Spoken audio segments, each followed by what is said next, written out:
नमस्कार, मैं हूं आपके साथ विभा उपाध्याय और आप सभी दर्शकों का अन्नदाता कार्यक्रम में स्वागत करती हूं। हमारे देश का किसान जन का पोषक है, वो श्रम का देवता है, अन्नदाता है। उसमें ही भारत की आत्मा निवास करती है और ऐसे ही किसानों की प्रगति के लिए हम खेती बाड़ी से जुड़ी हुई बहुत सी नई लाभकारी जानकारियां हर रोज सुबह लेकर आते हैं। तो चलिए कार्यक्रम शुरू करने से पहले देखते हैं क्या है आज के अन्नदाता में। बारिश के मौसम में मुर्गियों के चूजों की देखरेख।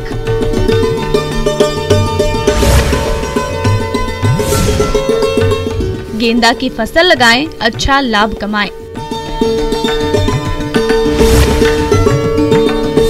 प्रदेश में इन दिनों बारिश का दौर जारी है। ऐसे में मुर्गी पालन से जुड़े किसानों को काफी परेशानियों का सामना करना पड़ता है, क्योंकि बारिश के मौसम में मुर्गियां और उनके चूजे जल्दी से तालमेल नहीं बिठा पाते हैं, जिससे उनकी मृत्यु दर बढ़ जाती है। इसलिए ऐसे समय में इनकी देखभाल आप कैसे करें, इसकी जानकारी दे रहे हैं डॉक्टर गिरिराज गोयल। मुर्गियों के जो ब्रायलर हैं, मांस वाली मुर्गियां, और जो अंडा, इनकी बड़ी खपत बहुत बढ़ने वाली है मार्केट में। तो इस समय हम आपको सलाह देंगे कि आप अभी इस समय चूजों को पालना शुरू करें। अब आप चूजे लेकर आते हैं तो क्या उनको लाने के पूर्व और उनको लाने के पश्चात, चूजों को आपके फार्म में लाने के पश्चात क्या क्या सावधानियां आपको रखनी चाहिए, वो सब बातों पे आज हम चर्चा करेंगे। तो सबसे पहले जब आप चूजा लेने जाते हैं तो ये पहले निश्चित करें कि आपको ब्रायलर या लेयर कौन सा चूजा आपको पालना है। दूसरा, बहुत ही प्रसिद्ध और एक जिसकी मार्केट में अच्छी वैल्यू हो, अच्छी साख हो, ऐसी कंपनी से, ऐसे आप वेंडर से चूजों का क्रय करें। दूसरा, चूजों को लाने के पूर्व अपने जो बाड़ा है उसको साफ सफाई कर लें, क्योंकि चूजा बिल्कुल छोटा बच्चा है, अगर उसमें कोई समस्या आएगी तो आपको पूरे आगे आने वाले समय में दिक्कत रहेगी। इसलिए उनकी देखभाल अपने बच्चों के जैसी आपको करनी पड़ेगी। तो सबसे पहले अपने बाड़े की सफाई करवा दें, उसमें पुताई करवा दें चूने से, और चूने में उसमें साथ में आप फिनाइल भी मिला सकते हैं चूने में, जिससे कि अगर कोई रोगाणु कीटाणु होंगे तो वो भी नष्ट हो जाएंगे।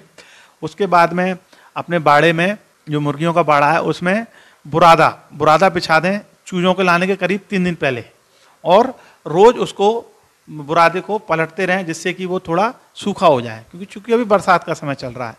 तो उसके साथ साथ में वहाँ पर लाइट की अच्छी व्यवस्था कर दें, चूँकि चूजे छोटे रहते हैं, उनमें अपने शरीर का तापमान को नियंत्रित करने की थोड़ी कम क्षमता रहती है, इसलिए हमको बाह्य रूप से गर्मी प्रदान करनी पड़ती है। उसके लिए आप 2 प्रकार से, या तो आप जो पीले वाले बल्ब होते हैं 200 वाट के, वो लगा दें अपने फार्म में करीब 2 फीट ऊंचाई पर, और अगर ज़्यादा तापमान कम जाता है तो आप उनकी ऊंचाई घटाकर 1 फीट तक भी ले जा सकते हैं छोटे चूजों में। मुर्गी पालन करते समय चूजों की डिलीवरी सुबह के समय कराएं, शाम या रात को बिल्कुल न कराएं, क्योंकि शाम के समय ठंड रहती है। शेड के पर्दे चूजों के आने के 24 घंटे पहले से ही ढक कर रखें। चूजों के आने के कम से कम 2 से 4 घंटे पहले ब्रूडर चालू कर देना चाहिए। घर का तापमान 95 डिग्री फ़ारेनहाइट रखना चाहिए। फिर दूसरे सप्ताह से चौथे सप्ताह तक 5-5 डिग्री तापमान कम करते हुए ब्रूडर का तापमान उतना कर देना चाहिए जितना कि चूजे ठंड से बच सके। सामान्यतः ब्रूडर का तापमान कम करते हुए 80 डिग्री फ़ारेनहाइट तक कर देना चाहिए। उचित तापमान में चूजों की बढ़वार अच्छी होती है। उसके बाद में अपने जो बर्तन दाने पानी के हैं चूजों के, उनकी अच्छी तरह से सफाई कर लें। बैलगाड़ी के पहिए नुमा संरचना में उनको रखा जाता है, जिसमें एक दाने का बर्तन, उसके बाद एक पानी का बर्तन, फिर एक दाने का बर्तन, फिर एक पानी का बर्तन, जिससे कि एक गोल घेरे में उनको रखा जाता है, जिससे कि जो चूजे हैं, चूंकि वो छोटे होते हैं, तो उनको दाना खाना, जब वो तुरंत दाना खा सकें और उसके साथ में वो पानी भी पी सकें। इसके साथ साथ में मुर्गियों के जो चूजों के जो पानी है, उसमें शुरू के 2 से 3 दिन तक आप इलेक्ट्रोलाइट, जो बाजार में के लाइट नाम से भी आते हैं, और भी कई सारी इनकी कंपनियां हैं, उनके नाम से इलेक्ट्रोलाइट उपलब्ध हैं, तो वो 1 लीटर पानी में 10 ग्राम इलेक्ट्रोलाइट की मात्रा डालकर आप उनको दें। जरूरत पड़े, अगर आपको ऐसा लगता है कि मौसम थोड़ा बहुत अच्छा फेवरेबल नहीं है और शुरू में 1-2 बच्चे की मृत्यु अगर होती है, तो उसमें भी आप नियोडॉक्स एंटीबायोटिक जो 1 लीटर पानी में 1 ग्राम की दर से आप मिला सकते हैं। साथ साथ में ये भी ध्यान रखें कि इनका जो पानी के बर्तन है, जो बल्ब है उसके ठीक नीचे ना रखा हो, नहीं तो पानी ज़्यादा गर्म हो जाएगा, बच्चे पानी नहीं पी पाएंगे। एक और विशेष रूप से इसमें सावधानी रखने की ज़रूरत है कि छोटे बच्चों को जो दाना दिया जाता है उसका साइज भी बहुत छोटा रहता है। अगर आप किसी प्राइवेट कंपनी का दाना इस्तेमाल कर रहे हैं तो ब्रायलर में broiler pre starter, broiler starter दाना दिया जाता है। लेकिन अगर आप अपना खुद का दाना बना रहे हैं तो दाने का जो साइज है, जो मक्का को आप चक्की में पीसेंगे तो वो बिल्कुल दलिया के जैसी होनी चाहिए, बारीक दलिया जैसी। मोटा साइज रहेगा तो बच्चे को खाने में दिक्कत होगी।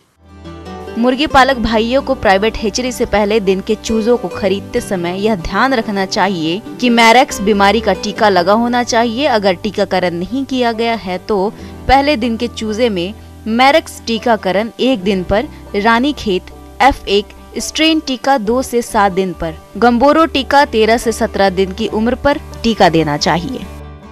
गंबोरो नामक एक बीमारी है, उसका वैक्सीन भी बाजार में उपलब्ध है। उसको लाके उसको पीने के पानी में आपको डालना है। यहाँ पे एक चीज़ और याद रखनी है कि जिस दिन आपको पीने के पानी में वैक्सीन डालना है उस दिन एक तो उनको कोई दूसरी दवाई नहीं डालेंगे पानी में, दूसरा उस दिन मुर्गियों को सुबह पीने का पानी नहीं देंगे, उनको केवल दाना दे देंगे, तो जिससे कि वो प्यासे हो जाएंगे, दाना खाएंगे। तो उसके बाद जितना पानी आप रोज देते हैं उससे 1/4 मात्रा पानी उस समय दीजिए और उसमें वैक्सीन डाल दीजिए। तो क्योंकि वो तुरंत दाना खाएंगे, प्यासे रहेंगे तो तुरंत पूरा दाना पी लेंगे, पूरा पानी पी लेंगे और पानी पी के उनकी पूरी वैक्सीन उनके अंदर चली जाएगी और उससे उनकी रोकथाम हो जाएगी। किसान भाइयों, अभी तक आपने खेती से जुड़ी हुई कुछ उपयोगी जानकारियां देखी। अब लेते हैं एक छोटा सा ब्रेक, जल्द लौटेंगे और कार्यक्रम में आगे भी है खेती बाड़ी से जुड़ी हुई महत्वपूर्ण जानकारियां, तो बने रहिए हमारे साथ। ब्रेक के बाद एक बार सभी दर्शकों का एक बार फिर से अन्नदाता में स्वागत है। चलिए रुक करते हैं अगली कड़ी की ओर। गेंदा एक खास व लोकप्रिय फूल है जो साल भर आसानी से मिल सकता है। अगर इसके फूल दशहरा, दीपावली और शादियों के अवसर पर उपलब्ध हो तो अच्छा मुनाफा कमाया जा सकता है और अभी आप इसकी खेती करके गेंदा से अच्छा मुनाफा कमा सकते हैं। तो चलिए इसकी खेती की उन्नत तकनीक के बारे में जानते हैं बागवानी विशेषज्ञ डॉक्टर मोनिका पटेल से।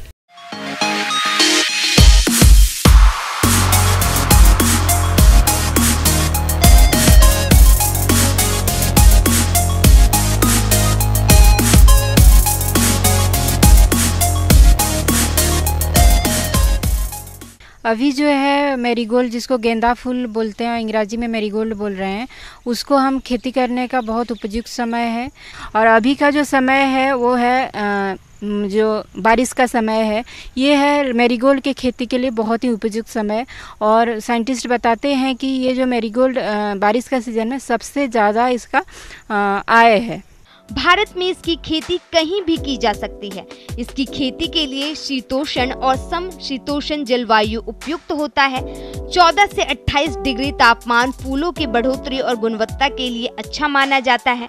मिट्टी, इसके लिए अच्छे जल निकास वाली उपजाऊ मिट्टी जिसका pH मान 6.5 से 7.5 हो उपयुक्त होती है। खेत की पहली जुताई मिट्टी पलट हल से करें। इसके बाद इसमें 2 क्विंटल गोबर की खाद और 4 क्विंटल नीम की खाली भूमि में अच्छे से मिला दें। इसके बाद 2 बार कल्टीवेटर से जुताई करके पाटा लगाकर खेत को समतल कर लेते हैं। अब आते हैं इसका जो कितना सार प्रयोग करेंगे। तो यहाँ पे नाइट्रोजन, फास्फोरस और पोटास का मात्रा चाहिए। और नाइट्रोजन का जो मात्रा है उसको हम 120 kg प्रति हेक्टर और ये 50 किलो बाकी फास्फोरस एंड पोटास को हम प्रयोग करेंगे। तो नाइट्रोजन को जो है पहला 50 kg, इसका जब हम ज़मीन को जब बना रहे हैं उसी टाइम में इसको देंगे। और उसके बाद दूसरा 50 किलो जो है इसका ट्रांसप्लांटिंग के बाद, मतलब कियारी में लगा दिए उसके बाद 1 महीने बाद, मतलब टोटली उसका बीज से बुनाई के 2 महीने बाद हम नाइट्रोजन को फिर उसका उपयोग करेंगे। और जो अभी जो मैरीगोल्ड का वैरायटी जो सबसे ज़्यादा प्रचलित है वो है IRA न्यू दिल्ली से जो मिलेगा, फ्लोरिकल्चर एंड लैंडस्केप आर्किटेक्चर जो डिपार्टमेंट है वहीं से, वो है पूसा नारंगी गेंदा एंड पूसा बसंती गेंदा। नारंगी जो उसका मतलब ही है कि वो जो है ऑरेंज कलर का फूल है और बसंती का मतलब पीला कलर का फूल है।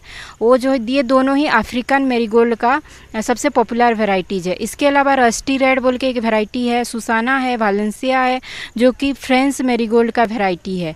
तो फ्रेंच मैरीगोल्ड जो है इसमें भी कलर एक्सट्रैक्शन एंड उसके लिए यूज किया जाता है। ये बहुत डार्किश कलर का होता है, इसका डार्क रेड कलर का होता है। तो जो ट्रांसप्लांटिंग करेंगे तो उसके लिए एक छोटा छोटा कियारी टाइप का बनाएंगे, 5 मीटर इंटू 4 मीटर का जो साइज है उसके में। और इसका जो मतलब डिस्टेंस स्पेसिंग जिसको बोलते हैं, row to row and plant to plant distance जो है वो 40 सेंटीमीटर इंटू 40 सेंटीमीटर है। और कहीं कहीं पे 50 सेंटीमीटर भी प्रयोग कर सकते हो, वैरायटी के हिसाब से वो बदलता रहता है। बारिश का सीज़न में खरपतवार तो हर जगह ही मतलब आ रहे हैं, तो जो बारिश का सीज़न में जो खरपतवार आ रहे हैं उसकी वजह से पहले से फ्लुक्लोरालिन और पेंडिमिथिलिन जो है इसको हम प्रयोग करेंगे। तो उसके वजह से जो है प्री इमरजेंस हर्बिसाइड बोला जाता है, मतलब पहले से देंगे तो ये 80 दिन तक नहीं आएगा उसमें, मतलब जो खरपतवार है। या फिर मैनुअल मेथड का फॉलो कर सकते हैं अगर उसके बाद आता है, क्योंकि ये जो क्रॉप है 3-4 महीना का क्रॉप है। आगे और भी है खेती बाड़ी से जुड़ी हुई बहुत सी रोचक जानकारियां, पर यहां रुकेंगे एक छोटे से ब्रेक के लिए, जल्द हाजिर होते हैं।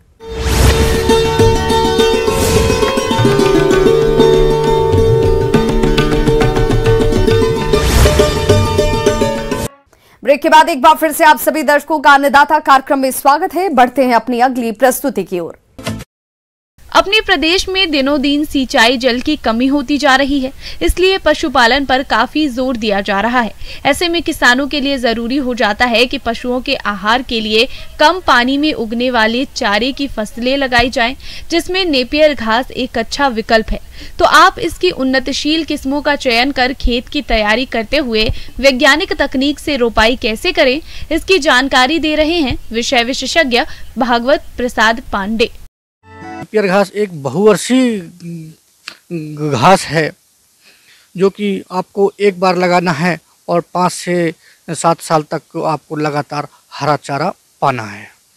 तो ये एक बहुत कम लागत में अच्छी उपज और अच्छा जो आपको आउटपुट मिलने का एक बहुत अच्छा तरीका है। इससे किसान भाई अपने एक अतिरिक्त आय का भी साधन इसको बना सकते हैं। और इसकी जो वैरायटियाँ हैं, इसमें जो एक 3 है, मार्कर है, फ्रेंच है, युगांडा है, कोलोन 3 है, इस तरह से इसकी अनेक प्रजातियाँ आती हैं। लेकिन ये अपने यहाँ शहडोल के परिप्रेक्ष्य में एक 3 जो है बहुत सक्सेसफुल माना गया है। और इसको जो लगाने हैं कम से कम 3 से 4 महीने जो शूट है 3 से 4 महीने कम से कम हों, और कम से कम यह 10 से 12 महीने पुराना ना भी हो। ये है इसका जो कलम शूट है, हाँ 4-5 महीने का ही होना चाहिए, बाकी ज़्यादा पुराना ना हो। किसान भाइयों, अभी आपने नेपियर घास का अधिक उत्पादन देने वाली उन्नतशील किस्मों के बारे में जानकारी हासिल की। अब आइए जानते हैं भूमि का चयन और तैयारी तथा उर्वरकों के संतुलित प्रयोग के बारे में। इसका जो लगाने का तरीका है सिंपल, ये एक वेजिटेटिव पार्ट में भी लगता है, एक रूट स्लिप में भी लगता है। रूट स्लिप बहुत बहुआत में अच्छा से इसको लगाया जा सकता है। नेपियर घास लगाने के लिए आपको पहली जो प्रमुख चीज़ आपको ये याद रखनी पड़ेगी कि ज़मीन, इसको आप कहीं भी लगा सकते हैं। ऐसा ज़रूरी नहीं है कि अपने यहाँ ये किसी भी या फिर कहीं भी किसी भी प्रकार की मृदा में ये आसानी से उगाया जा सकता है। इसके लिए का जो pH मान है 6 से 7 के बीच में रहे। साथ ही इसको जो ज़मीन की तैयारी है ना, भूमि प्रिपरेशन, जो भूमि प्रिपरेशन है कम से कम इसको 2-3 बार उस अच्छी से जुताई कर दें। मिट्टी को थोड़ा पलटनी जैसा वो करके बढ़िया भुरभुरा हो जाए, तो इस तरह से इसको ज़मीन को तैयार कर लें। देखिए किसान भाइयों, इसमें यदि इस नेपियर घास के प्रोडक्शन में, इसके उत्पादन में यदि खाद उर्वरक की बात करें तो अपना को NPK है 50-20-20 की मात्रा में इसको लेना है। नाइट्रोजन 50 किलो और अपना फास्फोरस पोटाश जो है 20-20 kg उसमें बेसल डोज में लेना है। किसान भाइयों, इनमें से फास्फोरस पोटाश की पूरी मात्रा और नत्रजन की आधी मात्रा को रुपाई से पूर्व भूमि की तैयारी के समय प्रयोग करें और शेष नत्रजन की आधी मात्रा का प्रयोग नेपियर घास की कटाई के बाद करने पर हरे चारे का अधिक उत्पादन प्राप्त होता है। यदि और इसका लगाने का जो टाइमिंग है प्री मानसून तो बहुत अच्छा माना गया है, उपयुक्त है, बिल्कुल बहुत अच्छा समय है। लेकिन आप उसको ऑफ सीजन में भी लगाते हैं तो आपके पास सिंचाई का साधन हो तो आप इसको कभी भी साल में कभी भी लगाया जा सकता है। ये खास करके ये जून जुलाई अगस्त में लगाएं तो इसको लिए इसका तो बहुत ही अच्छा परिणाम मिलेंगे। अब तैयारी के बाद अपन क्या करें कि लगाना कैसे है इसको। रूट स्लिप है ये, 1-1 फीट के रूट स्लिप काट लें, जिसमें से कि एक रूट स्लिप जमीन के अंदर गड़ी रहे, एक गांठ कम से कम जमीन के अंदर हो और एक गांठ ऊपर हो, और उसका 1 मीटर मान लीजिए, 1-1 मीटर के अंतराल में पौधे से पौधे की दूरी 1-1 मीटर में आप इसको लगाएं। लाइन से लाइन भी 1 मीटर और अपने पौधे से पौधे जी, क्योंकि स्प्राउटिंग बहुत अधिक होता है तो इसके आने वाले समय के लिए हिसाब से देखा जाए तो इस परिप्रेक्ष्य में ये 1-1 मीटर सफिशिएंट है। और जो सीधा लगाने का जो तरीका है वो 40 डिग्री में कम से कम हो, तिरछा हो, झुकी हो, जिससे कि उसमें स्प्राउटिंग जो है सीधे तरीके से आती जाएंगी। किसान भाइयों, नेपियर घास की फसल से हरे चारे का अधिक उत्पादन लेने के लिए फसल को खरपतवारों से मुक्त रखना तो जरूरी होता ही है, साथ ही साथ फसल की सिंचाई और सही समय पर चारे की कटाई पर भी विशेष ध्यान देने की जरूरत है। इसलिए आप इन कार्यों को करते समय सावधानी रखें।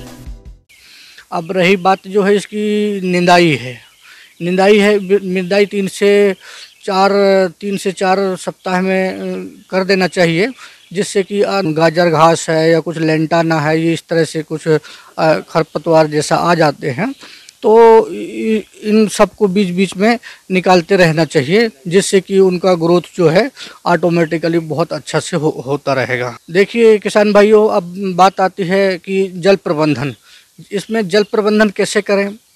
जल प्रबंधन के लिए आपको इस बात का विशेष ध्यान रखना पड़ेगा कि जल प्रबंधन यदि वर्षा नहीं होती है तो आपको कम से कम शुरुआत दौरे में 3 से 4 सिंचाई आपको उसको थोड़ा सा नमी बनाए रखते हुए, ध्यान में रखते हुए यदि करते हैं तो ये अच्छा होगा, यदि बरसात नहीं होती है तो। और इसकी कटाई जो है हर 3-3 महीने में कटाई करते रहना चाहिए।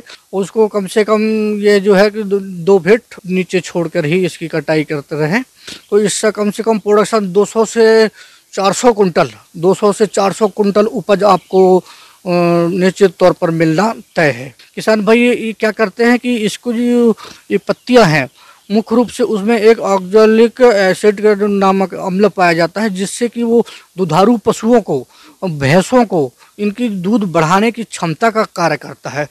हाँ, तो किसान भाइयों कि जो मैंने इस प्रकार से जो बात बताई है उसको ध्यान में रखते हुए प्रैक्टिकली उसको अपने अपनाया है, इससे आपको एक अतिरिक्त आय का जरिया ये निश्चित तौर पर आपको उपलब्ध हो जाएगा।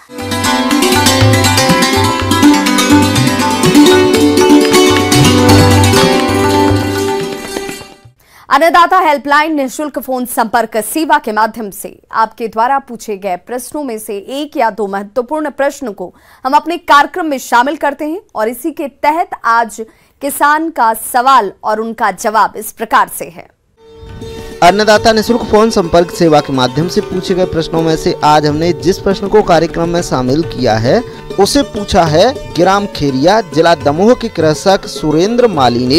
ये नींबू के बाग में कीट और रोग नियंत्रण के बारे में जानकारी चाहते हैं। तो सुरेंद्र माली जी, आपकी जानकारी के लिए प्रस्तुत है कार्यक्रम का ये अंश।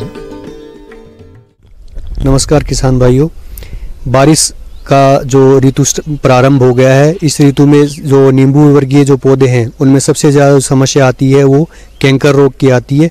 कैंकर एक ऐसा रोग है जो पत्ती, तने, नींबू का जो फल होता है उस पे जो धब्बे बन जाते हैं और वो ये इन तीनों भागों को नुकसान पहुंचाता है। बागवान भाइयों, आज के समय में नींबू का बाग भी कीट और रोगों के प्रकोप से अछूता नहीं है, लेकिन जो बागवान समय पर इनकी सही पहचान कर नियंत्रण कर लेते हैं वे नींबू के बाग से अधिक फलोत्पादन लेकर मालामाल हो जाते हैं। तो सबसे पहले जानते हैं नींबू के बाग में लगने वाले रोगों में कैंकर के बारे में।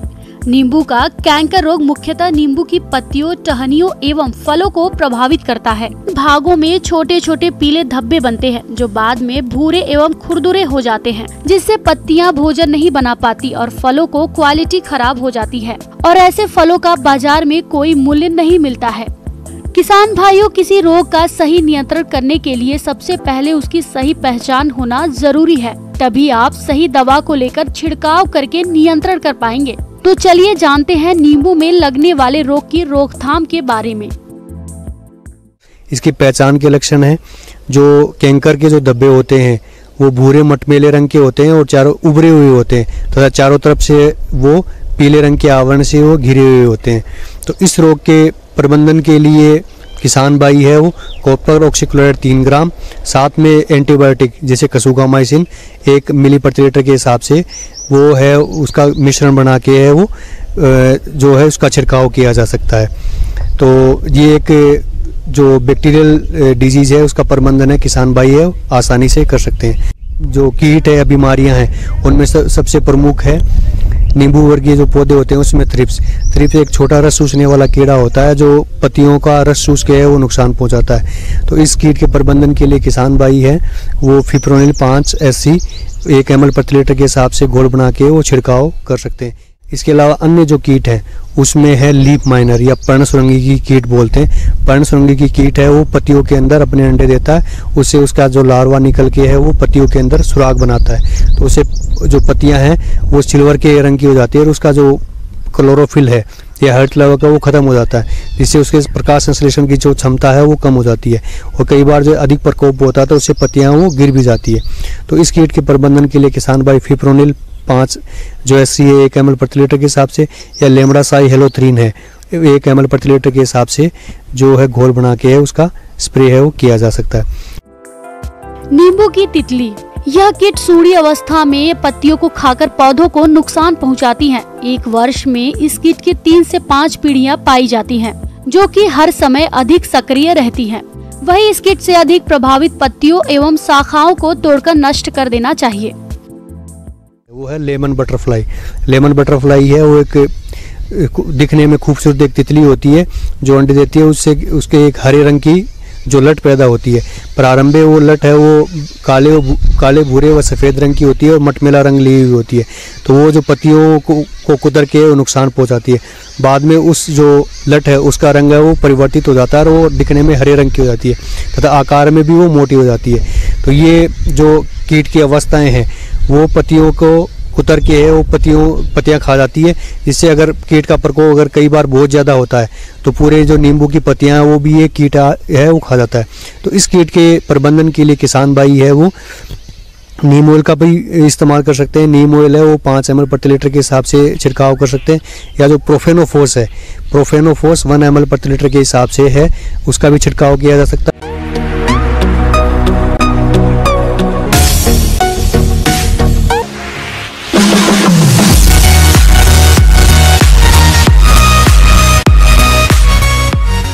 आइए अब एक नजर डालते हैं राज्य के कुछ चुनी हुई मंडियों के प्रमुख फसलों के बाजार भाव पर।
किसान भाइयों, अन्नदाता आपकी सेवा के लिए संकल्परत है। कृषि संबंधित समस्या और सुझावों के लिए आप हमें इस पते पर संपर्क कर सकते हैं।